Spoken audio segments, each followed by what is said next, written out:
sebagai rame-rame.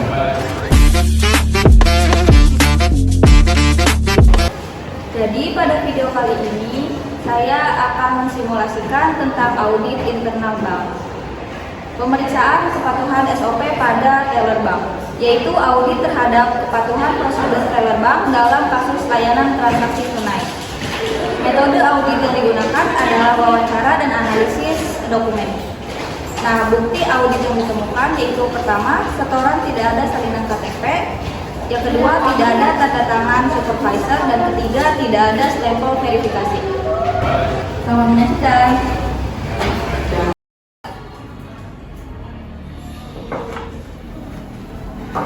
Pagi Diva. Pagi Pak. Setelah ini ke ruangan saya ya, ada yang ingin saya bicarakan. Baik Pak. Baik, terima kasih Diva. Ya. Selamat pagi Pak. Pagi, Bapak ada keperluan apa panggil saya? silakan duduk dulu.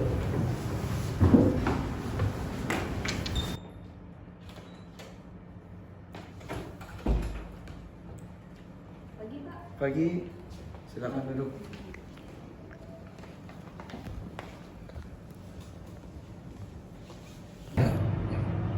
Selamat pagi Nadifa, Septi.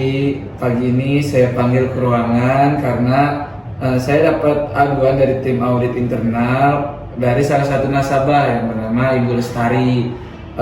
Ia merasa tidak puas dengan pelayanan teller saat melakukan transaksi. Nah, tujuan pertemuan ini adalah itu melakukan audit atas kepatuhan kamu terhadap SOP teller bank, terutama dalam layanan transaksi tunai. Baik Pak, terima kasih sudah memanggil saya. Saya siap memberi penjelasan. Jadi apa masalahnya Pak? Seperti apa? Jadi nasabah itu menyebut kamu tuh terlalu terburu-buru saat transaksi setoran tunai 45 juta, tidak melakukan verifikasi KTP dan tidak menyerahkan salinan slip transaksi. Nah, ini jelas menyimpang dari SOP gitu.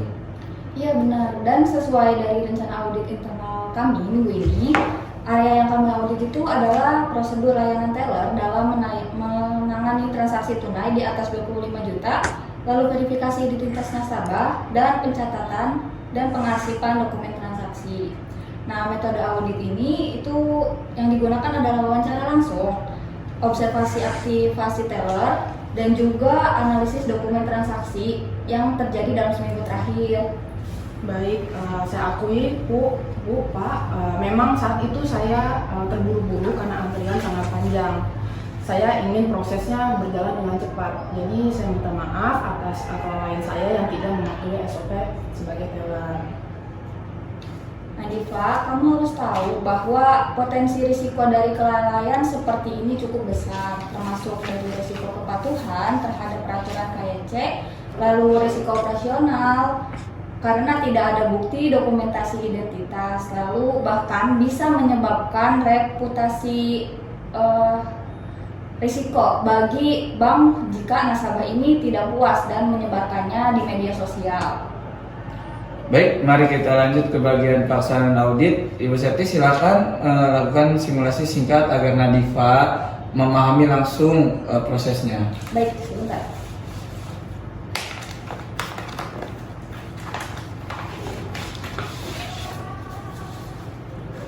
Bisa dilihat ya? Nah, baik, sekarang saya akan mensimulasikan proses pemeriksaan dokumen dari transaksi yang dilakukan Nadifa pada 10 Juni. Bisa dilihat dari di situ. Nah, slip setoran itu kan tidak ada salinan KTP-nya. Lalu tidak ada tanda tangan supervisor untuk transaksi di atas 40 juta.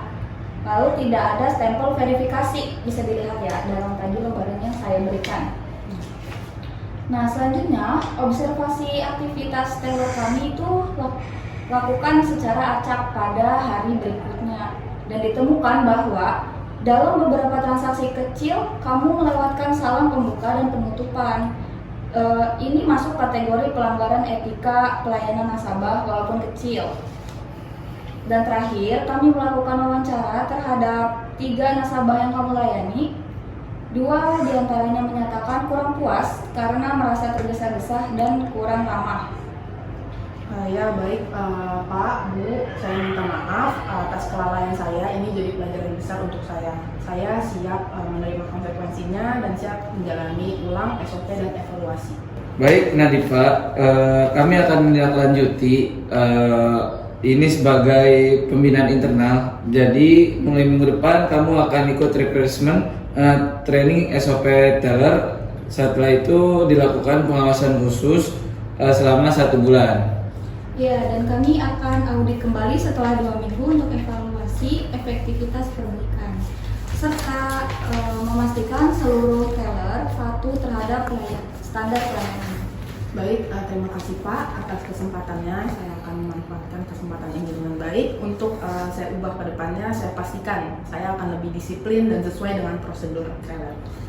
Baik, ini semua kita lakukan bukan untuk menghukum Nadifa, tetapi untuk menjaga kualitas layanan bank kita. Dan terima kasih semua atas keterbukaannya. Baik, terima kasih. Terima kasih.